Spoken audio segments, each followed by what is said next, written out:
I understand that you are more of a musician than a singer, but when you are in the shower or in the car alone or doing karaoke, what one song do you like to just belt out? I can sing in the shower, and my repertoire is limitless.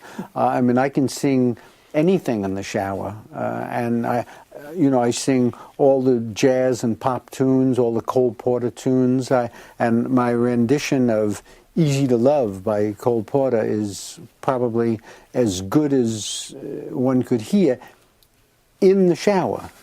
Outside of the shower, I start to have some problems with reality. Speaking as a young neurotic person, has being neurotic in life done more good or more harm in your experience? Well, it's interesting. People tend to think that I'm neurotic, and this, I feel, is a testimony to my acting ability.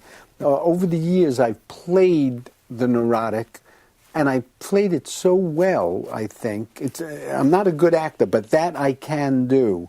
And I played that one little thing that I can do well, that is a neurotic character, so effectively that people tend to think I'm neurotic in my life, when in fact, the truth of the matter is, if you looked at my entire life, you would find that I'm not really very neurotic. I'm very structured, normal. I have a wife now of 10 years. I have 2 kids that I'm devoted to. I have been very productive my whole life. I don't sit around brooding and contemplating suicide or getting high or dissipating myself. I've been a very disciplined worker. I have my jazz orchestra that requires practice and discipline, and I play with. I have my writing.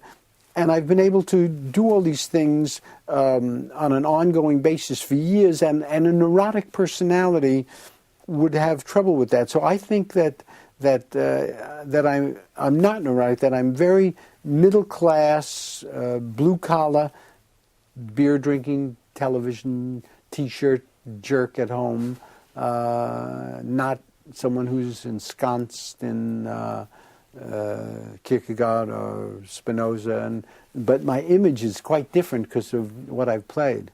Do you agree with Picasso's quote, "Good artists copy, but great artists steal"? And if so, who have you stolen from? Oh, I've stolen from the best. I've stolen from Bergman, I've stolen from Groucho, I've stolen from Chaplin, I've stolen from Keaton, from Martha Graham, from Fellini. I'm a shameless thief. At what point did you begin to note that the character you played in some of your films had become a pop culture phenomena, i.e. that's such Woody Allen dialogue? And does that flatter you, or do you find it annoying? No, I've never found it as the problem. If you found it, you found something that I've never found. I've never felt, and I don't say this with any bitterness or anger or disappointment, because it's not something that I was interested in. I've never influenced anybody to the best of my knowledge in any way. So when I see people making films, they make them like Scorsese makes them, they make them like Spielberg makes them, they make them like Stanley Kubrick made them. I make my films for my own enjoyment, my own therapy. I'm not familiar with the phenomenon that the questioner is posing. You don't think that the modern romantic comedy, however poorly done it is, at least owes to some degree to your invention in the 70s? The relationship, sort of modern man and woman comedy? If it is, I don't see it. I didn't see anything revolutionary about it at that time, so I don't. Is there any possibility you could make another movie with Diane Keaton? I've got them all. Yes, there would be. If there was an idea for Keaton and me, or I had an idea that would be great for her, she'd be the first person that I would call. We're very good friends, and we'd love to work together. There just hasn't been anything that's occurred to me that would be good for us, but it would be a pleasure to work with her, and we'd love to work with each other. Sheila Levine, Simi Valley, California. How is it that Woody Allen just gets better and better looking the older he gets? Well, it's nice of her to say that. I probably started very bad when I was younger, and anything that happens is registered as an improvement. you've worked with everyone, but has anyone ever said, no thanks, I'll pass? Many people have. There's a myth that all I do is call up any actor or actress and they drop whatever they're doing and work with me. Nothing could be farther from the truth.